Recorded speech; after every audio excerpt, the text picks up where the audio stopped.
Hi everyone, நம்ம இப்போ எதை பற்றி பார்க்க போகிறோம்னா நேச்சுரல் ஸ்டோன்ஸ். நேச்சுரல் ஸ்டோன்ஸ் அப்படின்றது ஒரிஜினல் ஸ்டோன்னால் தயாரிக்கிறது.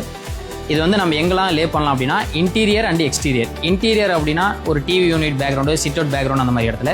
எக்ஸ்டீரியர் அப்படின்னா portico wall, compound wall, elevation wall and pillars இந்த மாதிரி இடத்துலலாம் நம்ம யூஸ் பண்ணலாம். நேச்சுரல் ஸ்டோன்ஸ் நம்மகிட்ட ப்ரீமியமாகவும் இருக்குது, ட்ரெடிஷ்னல் லுக்லேயும் இருக்குது, அதே மாதிரி மாடர்ன் தீம்லேயும் இருக்குது, ரஸ்டிக் தீம்லேயும் இருக்குது. டைலை கம்பேர் பண்ணும்போது வெயிட்டும் அதிகம், மெயின்டெனன்ஸ் அதிகம். ஸோ இதை கம்பல்சரி நம்ம ஒயிட் பேஸ்ட் யூஸ் பண்ணி தான் நம்ம லே பண்ணணும். நேச்சுரல் ஸ்டோன்ஸை நம்ம ரீயூஸும் பண்ணிக்க முடியும். அதே மாதிரி நம்மளுக்கு நீடு இருந்துச்சு அப்படின்னா வார்னிஷ் பண்ணிக்கலாம். கலரிங் லைட் அண்ட் டார்க் பண்ணுறதுக்காக யூஸ் ஆகும்.